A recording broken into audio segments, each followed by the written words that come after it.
Et comme prévu, j'accueille Marie-Claire Capobianco, bonjour. Bonjour. Bienvenue, banquière administratrice indépendante. C'est une journée bafouille, pardon, ça arrive. Hein. Je ne suis pas une machine. On va parler du prix de la femme d'influence. Vous étiez femme d'influence économique 2014, c'était pour la première édition. Vous êtes aujourd'hui membre du jury, partenaire du prix. Je disais dans les titres que vous avez été la première femme à avoir intégré le COMEX du groupe BNP Paribas, ancienne directrice aussi de la banque de détail en France. Je posais la question sur Delphine Ernotte. Est-ce que vous avez, entre guillemets, profité de ce poste pour promouvoir d'autres femmes? On parle de transmission et finalement de l'importance des modèles aussi. Oui, c'est très important, effectivement. Enfin, le côté, la responsabilité que l'on porte quand on occupe une fonction très visible, comme je l'ai été, en étant la première, suppose que nous aidions ensuite à ce qu'il y en ait davantage de femmes dans ces postes de fonctions importantes. Et donc, j'ai beaucoup insisté.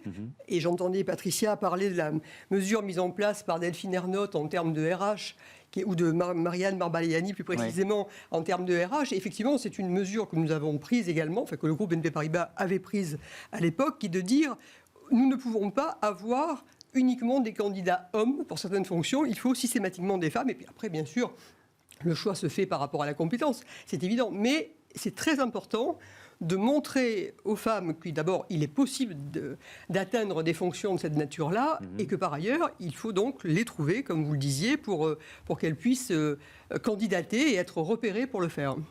La féminisation des COMEX, justement, c'est une cause qui progresse, notamment grâce à la loi. Donc il a fallu en passer par une contrainte réglementaire.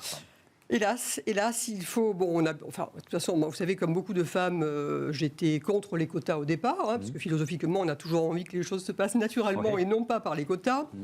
Mais ensuite, je pense qu'il ne faut pas hésiter, c'est-à-dire que les quotas ont été mis en place. Et je trouve ça très bien, parce qu'après tout, c'est un moyen, de toute façon, d'accélérer les choses. Bien sûr, le jour où l'égalité sera naturelle, il ne sera plus question qu'il y ait des quotas. Mais aujourd'hui, je pense que c'est indispensable. Je pense d'ailleurs, je vais faire un petit peu de publicité pour mon ancienne maison BNP Paribas, puisque je n'y suis plus, je peux le dire en toute liberté.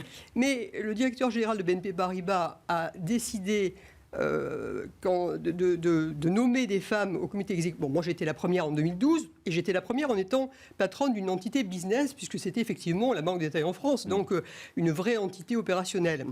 Mais ensuite, ce chiffre a augmenté. Et il a, dans l'Assemblée générale de l'année dernière, il a donc annoncé, et il l'a fait, qu'il mettait plusieurs femmes, que donc le COMEX allait être à 30% composé de femmes, ce qu'il est actuellement, et qu'il serait à 40% en 2025. Et c'était avant que la loi soit... Et je disais aux chefs d'entreprise que je rencontrais ou aux différentes instances dans lesquelles j'étais, j'ai dit, mais vous êtes contre les quotas, mais très bien, mais prenez donc l'engagement avant même que la loi ne vous y oblige, vous aurez le bénéfice de l'avoir décidé. Évidemment. Le prix de la femme d'influence, Patricia Chaplotte, la dernière édition, c'était en novembre, c'est ça? Oui, en décembre. Novembre, c'est ça, Palais Brognard. C'est quoi? Pourquoi vous l'avez créé? Pourquoi c'était important? Alors, j'ai créé ce prix parce que moi, je travaille dans la communication, donc je lis les médias tous les jours et je trouvais qu'on parlait très peu de femmes dans les médias. Il y a eu une période où il y a eu 10 femmes qui cannibalisaient l'espace médiatique, des femmes extraordinaires. On peut en citer quelques-unes, Mercedes Serra qu'on adore, Clara Guémard, etc., etc. Mais je me suis dit... En plus, avec des femmes qui ont fait l'ENA, Polytechnique, Sciences Po, HEC, etc. Je me dis, est-ce que toutes nos filles vont se reconnaître dans ces femmes exceptionnelles? Est-ce qu'il n'y a pas d'autres femmes à montrer? Des patronnes de TI, des patronnes de PME, des femmes qui sont dans la vie politique également, des humoristes, etc. pour montrer que tous les métiers sont accessibles aux femmes. Donc c'est pour ça que je l'ai fait, parce que je trouvais qu'on avait du mal à donner de la place, de la parole à certaines femmes dans les médias il y a presque 10 ans. Oui, allez-y. Et alors, si je peux me permettre, le positionnement que Patricia a donné à ce prix et son nom, femme d'influence, et d'influence dans tous les secteurs de pouvoir, donc économique, médiatique, politique, à tous les niveaux, scientifique, c'est très important. Parce qu'effectivement, ce qu'il faut que nous arrivions à obtenir, par l'action conjointe d'ailleurs des femmes et des hommes, chacun a des efforts à faire à la matière, et c'est que nous arrivions à avoir ce total équilibre qui consiste à avoir des femmes qui soient dans des sphères d'influence. Ouais. Donc moi, je me bats beaucoup de mon engagement, même si les sujets, bien sûr, de violence sont des sujets extrêmement importants, mais mon combat a toujours été un combat économique, puisque mon métier faisait que j'étais en position d'aider les femmes entrepreneurs, et donc de dire il faut absolument que les sphères de pouvoir soient également équilibrées en matière d'hommes et de femmes. Ouais. On parle de transmission, Patricia Chaplotte, le Cercle des femmes d'influence a créé un comité junior. Oui. C'est quoi l'idée? L'idée, c'était, on voulait montrer des jeunes femmes de la nouvelle économie ou des jeunes femmes de 30 ans. Puis finalement, je me suis dit que c'était mieux que ce soit des jeunes filles de cette même génération qui trouvent la femme qui représente au mieux un petit peu ce qu'elle considère être l'avenir, etc. Donc on a créé, elles sont une quinzaine. Je les ai réunies entre 18 et 30 ans. Et je leur ai dit, c'est vous qui allez choisir une femme que vous considérez être l'espoir de l'année. Ouais. Et donc, elles ont joué le jeu. C'était vraiment très sympa. Est-ce que cette génération-là a trouvé des modèles, a commencé à trouver des modèles, ou est-ce que ça commence à bouger. Elles ont fouillé, elles ont été chercher. Là, elles ont élu. Voilà. Élu. Ouais. Moi aussi, je bafouille. Ouais, c'est toujours contagieux, donc c'est de ma faute. Une jeune femme qui s'appelle Léa Moukanas, hyper brillante, et qui, parce que sa grand-mère était très malade, a eu un cancer, elle a voulu créer son association à 15 ans. On lui a dit, mais à 15 ans, vous n'avez pas le droit de créer une association, etc. Bon, cette fille, elle est géniale, elle se bat pour dans les hôpitaux, etc.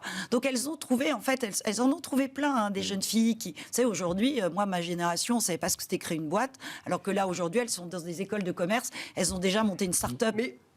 Mais pour autant, il ne faut pas penser que le sujet est clos. Le danger serait, bien sûr. je sais que c'est pas du tout ce que tu penses, mais le danger serait que nous puissions considérer que désormais le sujet est derrière nous. Ce n'est pas du tout le cas. D'ailleurs, en témoigne. J'ai vu que vous avez parlé des licornes, etc. Et donc de dire que dans la tech, dans les startups, il n'y a pas suffisamment de femmes fondatrices, c'en est la preuve, si vous voulez. Ça démontre bien que c'est pas une question de génération. Ce sont d'autres questions en fait, qui se posent. Mais d'ailleurs, quand vous étiez à la tête de la banque de détail BNP en France, vous aviez pris un engagement. C'était une ligne de crédit, c'est ça, spécifique? Oui, si vous voulez, j'avais un jour, je me suis dit qu'il fallait absolument qu'on arrive à développer davantage le financement aux entreprises dirigées par des femmes. Alors, il fallait déjà les recenser parce que ce n'était pas nécessairement évident.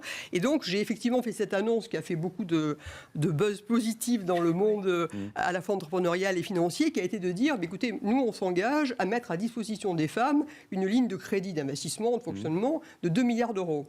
2 milliards d'euros est un chiffre supérieur à ce que nous consentions jusque-là, avec l'objectif de l'atteindre, ce qui voulait dire qu'il fallait que nos équipes... Alors, j'avais entre-temps mis en place des équipes spécialisées pour traiter l'entrepreneuriat féminin. D'ailleurs, il y a des banquiers et des banquières, donc les femmes aussi sont en position de répondre à ces besoins-là. Mais je l'avais fait pour montrer que, d'abord, les femmes pouvaient demander et obtenir des financements à l'égal des hommes, ce qui ne se passe malheureusement pas encore aujourd'hui.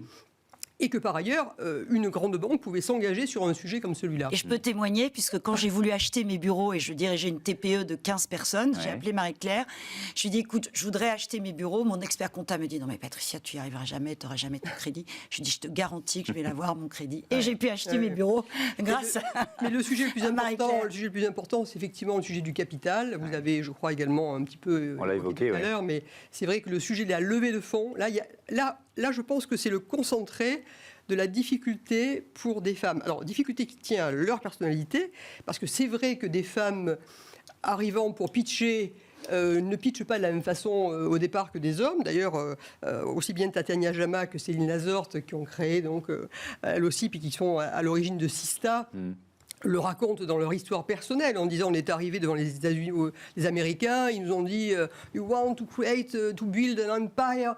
Et on a dit, on ne savait pas ce qu'il fallait répondre. Et bon, après, elles ont compris. Donc, c'est très amusant d'entendre tout ça. Mais effectivement, les femmes n'ont pas le même comportement. Et les équipes d'investisseurs sont des hommes.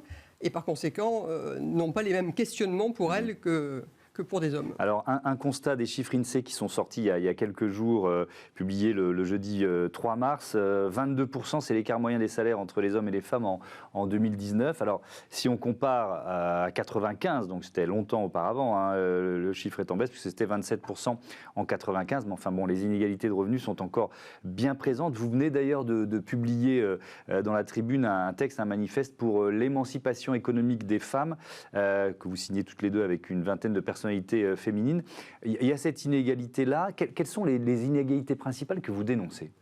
Les inégalités salariales, c'est Ouais. effectivement, vous venez de le dire. Alors avec l'index qu'a créé Muriel Pénicaud, les entreprises sont obligées à plus de transparence, donc ça se voit. Il y a aussi ce dont on parle dans cette tribune, c'est toutes ces femmes aussi qu'on appelle les femmes invisibles, qui ont des métiers qui sont beaucoup plus difficiles, qui ont du mal à ce qu'on s'intéresse à elles. On parle de ces femmes invisibles, ce sont les femmes qui sont par exemple des femmes de ménage, qui sont des femmes qui viennent nettoyer vos bureaux quand vous sortez le soir très tard ou avant d'arriver le matin très tôt.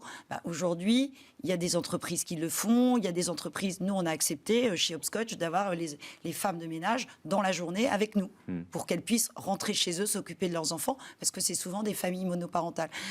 Et l'émancipation économique des femmes, c'est quoi? C'est avoir plus de femmes qui vont à l'école et qui aient des diplômes, parce que quand on a des diplômes, on peut accéder à des métiers, on peut accéder à un revenu qui permet de garder une autonomie. Et effectivement, quand on a des foyers avec des violences conjugales, quand on est indépendante financièrement, on a beaucoup plus de chances de pouvoir partir, de pouvoir réorganiser sa vie que quand nous sommes, ou que toutes ces femmes sont dépendantes d'un homme, y compris financièrement. Merci beaucoup à toutes les deux. Le temps a filé, c'était passionnant. Bon vent aux femmes d'influence. Et puis ce livre, Patricia Chaplotte, Égalité femmes-hommes, une grande cause. Et après, c'est aux éditions Erol. Merci encore. On passe à Smart Ideas et si on cultivait notre jardin.